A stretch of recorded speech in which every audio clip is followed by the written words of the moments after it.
I'm 40 now, so I started at 11 years old. And then it's been like, 29 years old, would be 30 this year. Started doing it young and professionally by 18.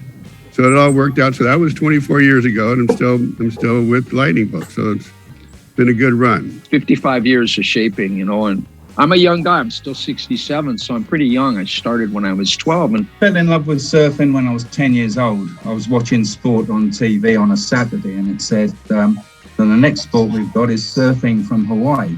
And when I started surfing, surfboards are not cheap. So I started getting into making boards for myself and my friends. So I started off with, I'd get shapers like Donald Takayama to shape my boards for me, and I'd glass them in my garage in Del Mar. That's all I've been doing since 1969. Most kids were playing with Tonka toys in their living room. I was playing with my dad's tools in a shaping room. I grew up in a shaping room. I grew up in surf shops. I grew up in factories. It was just a part of who I was, a part of my DNA makeup. That was my destiny. That was my privilege and my honor to pick up his work and carry that on. So that was just a natural for me to build boards, and I just kept growing from there. It's been a long time now. It was around 2010, something like that, during a surf session with my friend Marco. And we met Rory Russell and Jerry Lopez and Margot Godfrey, and I saw the quality of our boards and immediately offered us to make boards for Europe, Lightning Bolt boards for Europe. So we come back with the Lightning Bolt franchise and started making boards under the Lightning Bolt license. Some will say it was luck. I prefer to think it was hard work. Well, back in 1997, I was approached by a California licensing company, which was out of La Jolla, and they contacted me to shape Hang 10 surfboards. And I took Andy Vogenthaler, the licensing director, to a restaurant in Carlsbad called Pete's Support, where I had 12 surfboards hanging from the ceiling. Gina, the owner, asked me to commission me to make 12 boards for the restaurant when it was grand opening, and I did boards from 60s, 70s, 80s, and 90s. But I had a good range of boards. That's one reason why I took him there, where he could see what I was capable of doing. And then at the end of the meeting, he goes, "Okay, you're hired."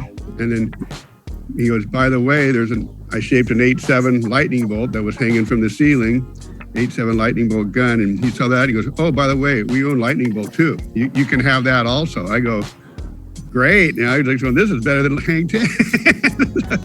So I was stoked. And so it all worked out. So that was 24 years ago, and I'm still with Lightning Bolt. So it's been a good run. Worked out a deal for just the one board because I had no intention of doing more, and it worked out.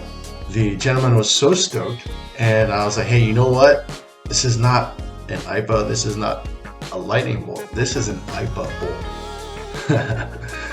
Everybody wanted to get an Aipa bolt. I mean, to have an Aipa and a lightning bolt combined into one board, that's almost a no-brainer. That's too huge. My job was putting the pin lines and the lightning bolts on the board. That was what I was really well known for. But I was also, from shaping so long, a good shaper. I said, well, maybe I can make one board a month. To join Lightning Bolt, like 3 years ago, I had a visit of Teola from Brazil. He's a friend, and we made a series of boards here in Costa Rica. Then he introduced me to you guys. Yeah, so I can see like that's the way I met you, and all this part of me started. Well, in surfboards, actually, the first few years, like not just California, but pretty much the world, like 1998 through 2004 was a booming era for surfing.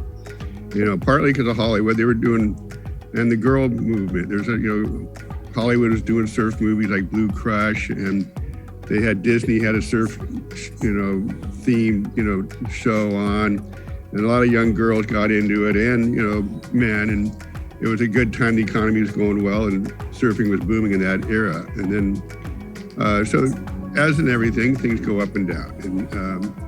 But for the most part, lightning bolt's been strong. I've been pretty consistent, for all these years. About, I'm pretty much always busy, and not a whole lot has changed for me. I make surfboards and I move with the times. I've been, kind of making everything a little bit better than they were. Taking the knowledge from our past and bringing it to the present. But like history, it always repeats itself. Things are coming back from the old days.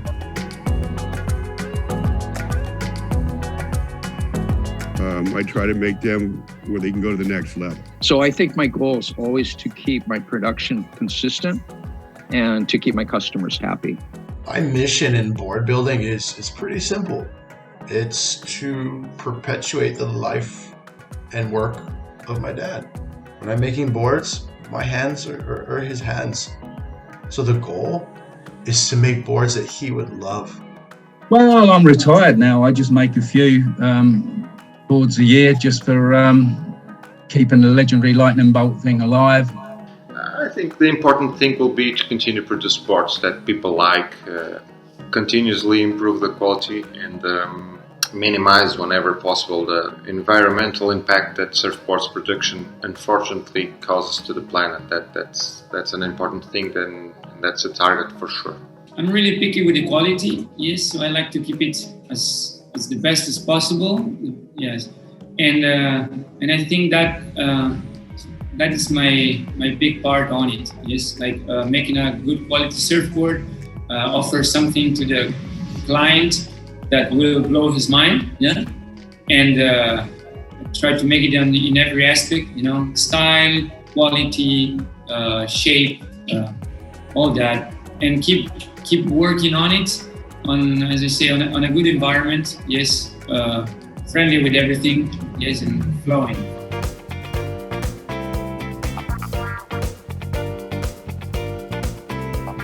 Well, the surfboards are handmade, which people need to realize. They're not mass-produced. That's why they take hours and weeks and months to make. They're all, certain people have certain jobs in their industry and they do it well, and it just takes time. But they are handmade, and they're actually works of art.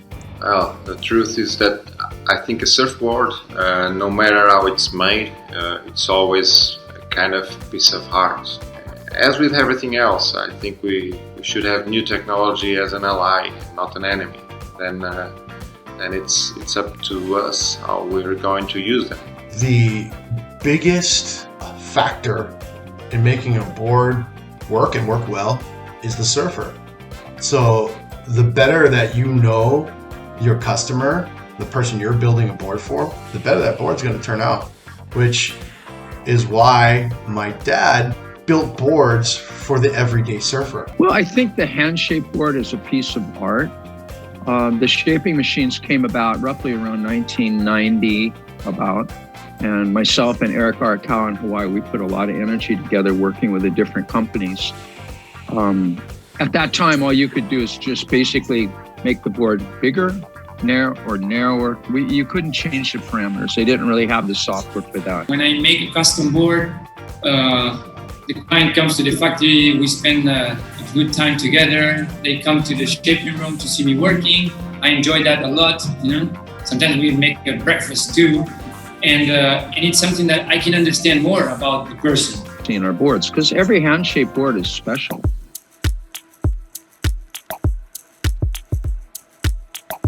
The young surfers, it's a mixed bag. A lot of them, are really into surfboard construction. There's a lot of young surfers getting into making surfboards. They're learning how to shape themselves and how to, glass the board, and they realize how difficult it is.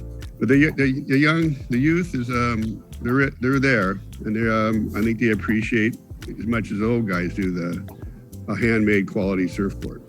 But what I'm really finding is the young people are so interested in the past.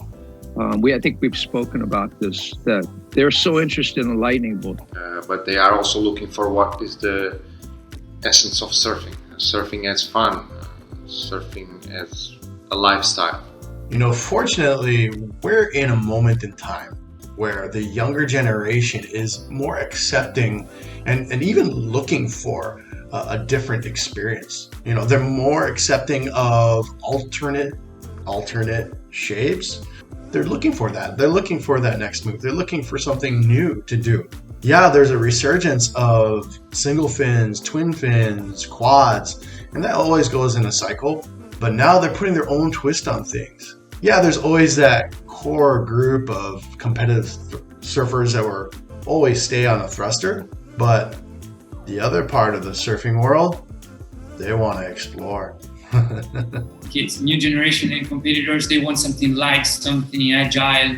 So we are always struggling with the material and weight and resilience of the boards, all that. I don't think that will stop, yes. But at the same time, we have every day more customers that they just want to go and have fun on the beach, yes. They choose totally different boards, you know, like you say, like more voluminous boards, bigger boards. We're doing lots of fun boards, hybrids, and now these days you see more people on the beach, yes, and a bit more of those kind of boards. So it's a hard question, yeah. As I say, competition I don't think will stop, but to go and have fun, maybe there's other kind of boards, yes.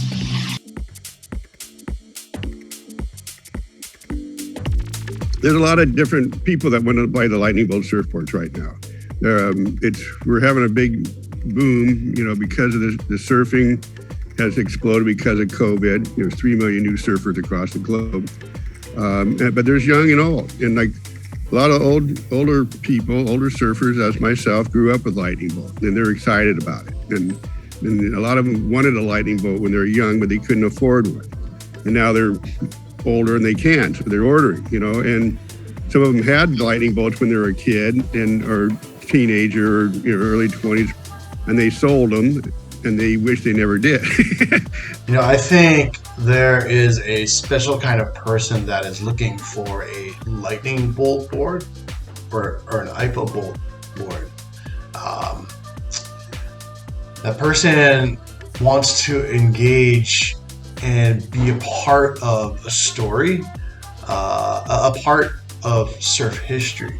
That person is most likely rooted in surf culture and understands the significance of the iconic Lightning Bolt and Aipa logo.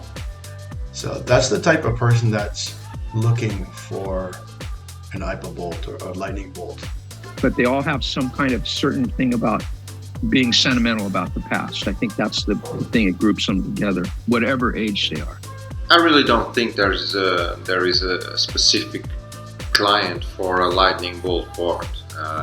Lightning Bolt boards have a wide range of models and shapes to fit any surfer's needs. So, from rebel teenagers that likes to ride the Lightnings to older people that like to have them hanging on the wall. You know?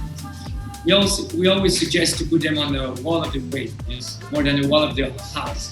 But like it's a classic icon, the board, the brand. So I think like everybody likes to have their own Lightning Bolt. Yes, so it's a hard question too. But nice, stylish people, they love that, you know. So it's imagine our nice boards with good shapes, yes, good looking boards. Yeah, I want one too. So.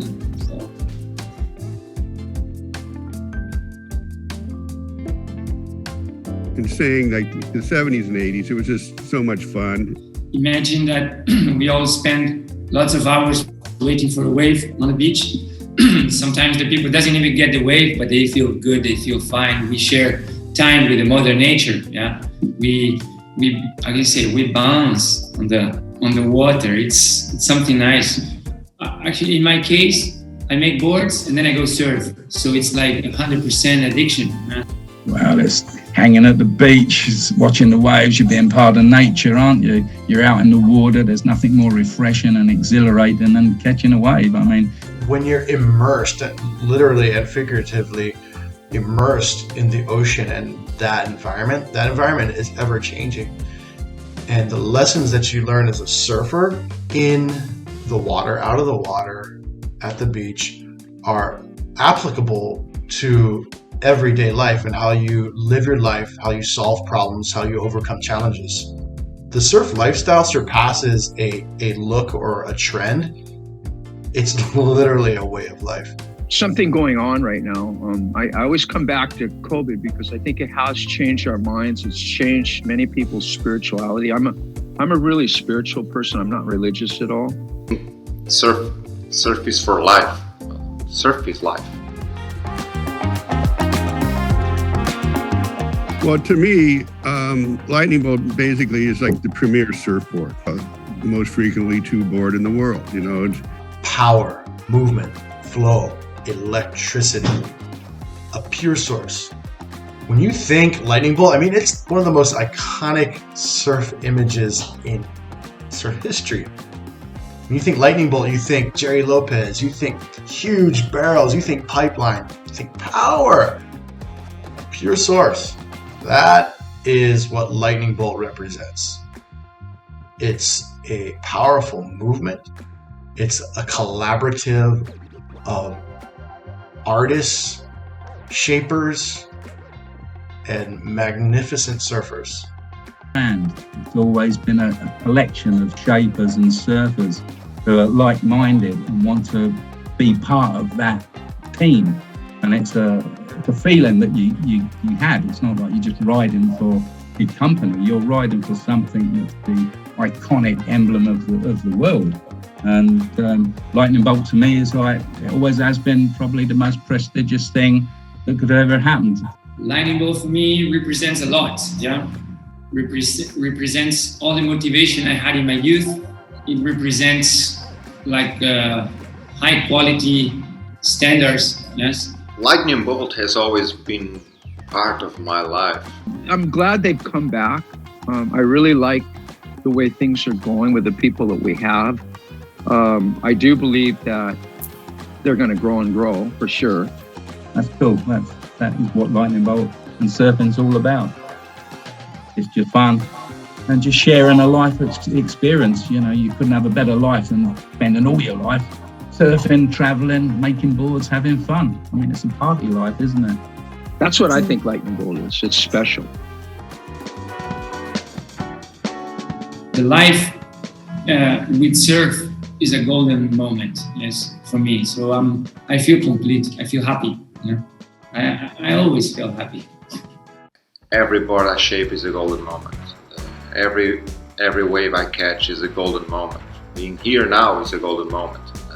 Enjoying it as much as I can. When I was 15 years old, I was surfing at POP Pier on the Santa Monica Venice borders, an old amusement park that had a really good right-hand wave called the Cove, and it was kind of a semi-secret spot and heavy localism, and I was one of the few kids that was allowed to ride there. You know, the locals would chase non-locals out, and Mickey Dora was actually one of the first guys that surfed there too.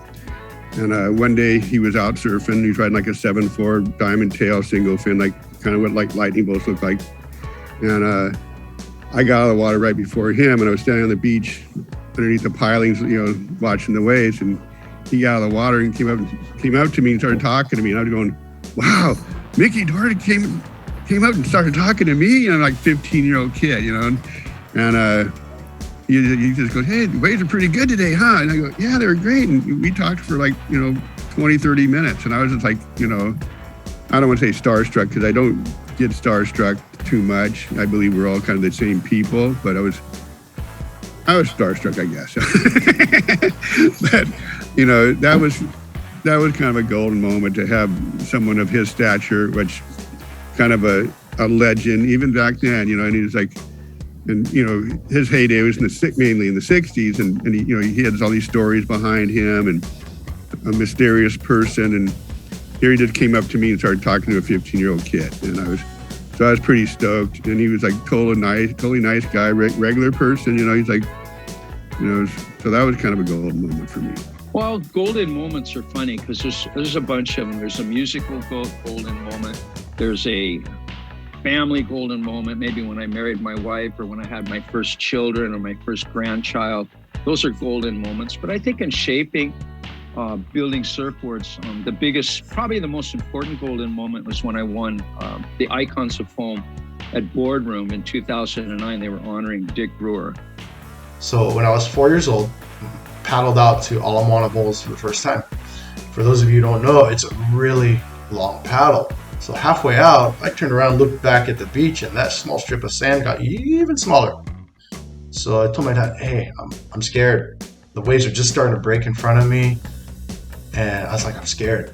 My dad said, don't worry. Just watch the horizon. Look what's coming. You can get under what's in front of you. Just follow me. And he said, besides, if you want to go in, you have to catch a wave in. And you got to go out there to catch the wave. So I followed him out, got under the waves, watched the horizon, and I got out. Caught my first wave at Bowls. And from there I was hooked.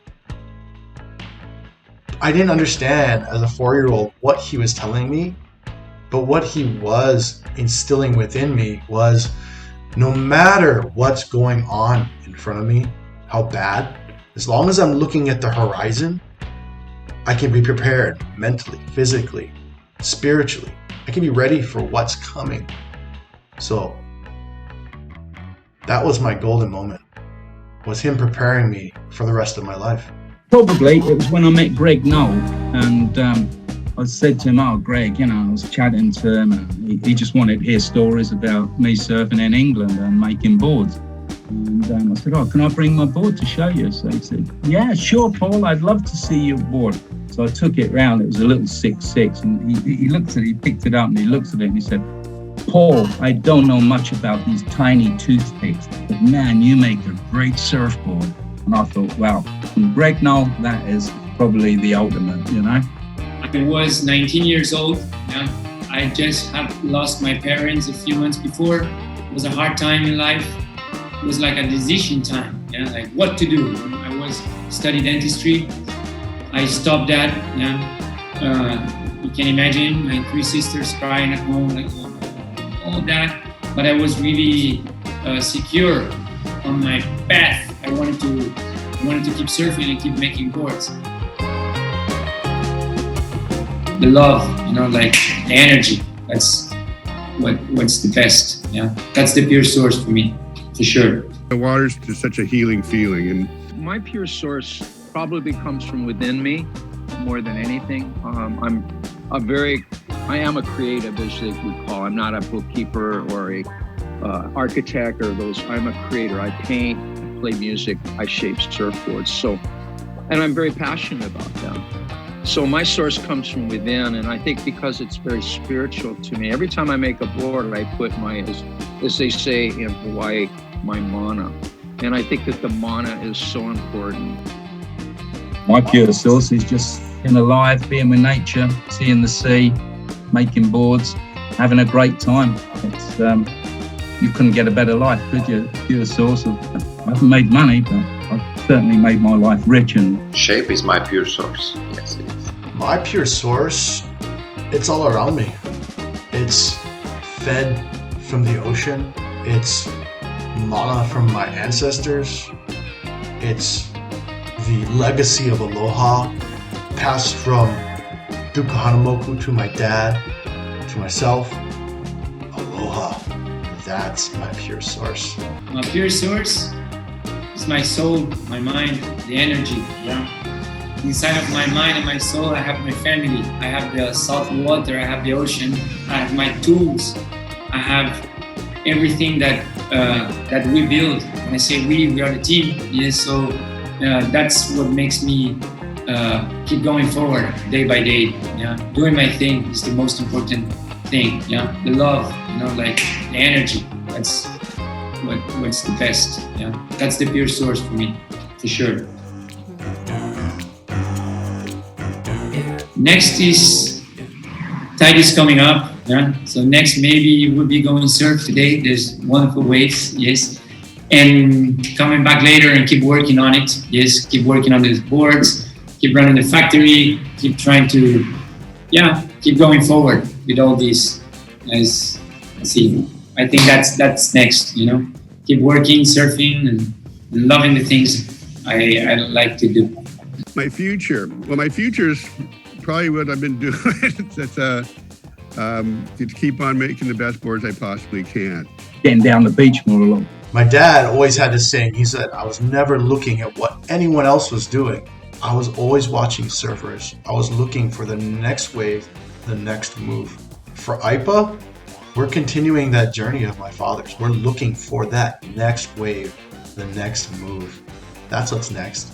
It's not one thing. It's not a goal that we're searching for. It's a continuous journey. That's what's next. Well, I think there's so many things. For me personally, I just want to keep playing 3 nights a week with music, because that's really good for my brain. And for my heart and my hands, I love shaping. Like I said, I work every night. I don't usually take a day off. And I shape. I like listening to jazz. I'm just really relaxed. You know, I like to keep helping people. I have a little network of people that I help that are going through things. I enjoy that. But I think for the future now and for surfing, materials are definitely going to keep evolving. We make a lot of epoxy boards. But I also think that these beautiful boards, these art boards that I like to call them, it's just going to get more popular. You know, people really want them. Everybody should have one special board in their collection. I'm ready to help writing a few pages on lightning bolts' next 50 years of surfing history. That's for sure. I'm laughing because I cannot stop. Yeah? But I really enjoy. I here in my place with my family, my team. There's nothing else I could ask. Well, may the lightning be always with you. Just really like, oh, yeah, okay. I watch all the time. I love it. Lightning bolt, I agree. It's been the blast and the happiest 50th ever. I'm on my 52nd year of making surfboards, so lightning bolt, you're just a little bit younger than me. It's a blast. One love. I have more in the garage if you want to see some longboards. It's electric boogie woogie.